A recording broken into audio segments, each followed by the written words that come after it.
വീടിന്റെ എഫിഷ്യൻസി നിശ്ചയിക്കുന്നത് അതിന്റെ എക്സ്റ്റീരിയർ ഡിസൈൻ അല്ല, മറിച്ച് ആ വീടിന്റെ ഫങ്ഷണൽ ലേഔട്ട് ആണ്. ഒരു പ്ലാൻ ഫൈനൽ ചെയ്യുന്നതിന് മുൻപേ നമ്മൾ ശ്രദ്ധിക്കേണ്ട 4 പ്രധാന വശങ്ങൾ ഇവയാണ്. ആദ്യത്തേത് നാച്ചുറൽ ലൈറ്റിങ്ങും ക്രോസ് വെന്റിലേഷനുമാണ്. പകൽ സമയത്ത് ആർട്ടിഫിഷ്യൽ ലൈറ്റുകളെ ആശ്രയിക്കേണ്ടി വരുന്നത് ഒരു ഡിസൈനിന്റെ പരാജയമാണ്. ശരിയായ വെന്റിലേഷൻ ഉറപ്പാക്കുന്നത് വീടിനുള്ളിലെ താപനില സ്വാഭാവികമായി കുറയ്ക്കാൻ സഹായിക്കും. രണ്ടാമതായി സ്പേഷ്യൽ സോണിംഗ്. ഒരു വീടിനെ പബ്ലിക്, സെമി പ്രൈവറ്റ്, പ്രൈവറ്റ് എന്നിങ്ങനെ 3 സോണുകളായി തിരിച്ചു വേണം പ്ലാൻ ചെയ്യാൻ.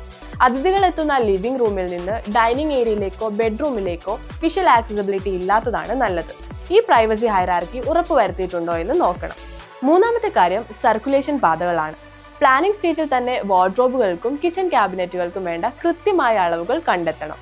മുറികൾക്കുള്ളിലെ സഞ്ചാരപഥങ്ങൾ തടസ്സമില്ലാത്തതായിരിക്കണം. പണി കഴിഞ്ഞ ശേഷം ഫർണിച്ചറുകൾ വെക്കാൻ സ്ഥലം കണ്ടെത്താൻ ശ്രമിക്കുന്നത് മുറിയുടെ വിസ്തൃതി കുറയ്ക്കാനും അലങ്കോലമായി തോന്നാനും കാരണമാകും.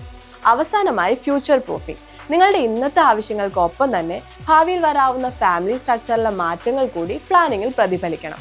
പിന്നീട് മുകൾ നില നിർമ്മിക്കാൻ ഉദ്ദേശമുണ്ടെങ്കിൽ സ്റ്റെയർകേസിന്റെ സ്ഥാനവും സ്ട്രക്ചറൽ ലോഡും ഇപ്പോൾ തന്നെ കൃത്യമായി നിശ്ചയിക്കണം. ഇത്തരം ദീർഘവീക്ഷണമില്ലാത്ത പ്ലാനുകൾ പിന്നീട് വലിയ സാമ്പത്തിക നഷ്ടത്തിന് കാരണമാകും. ശാസ്ത്രീയമായ ഒരു പ്ലാനിംഗ് നിങ്ങളുടെ വീടിനെ കേവലം ഒരു കെട്ടിടം എന്നതിലുപരി മികച്ചൊരു ഇൻവെസ്റ്റ്മെന്റ് കൂടിയാക്കി മാറ്റുന്നു.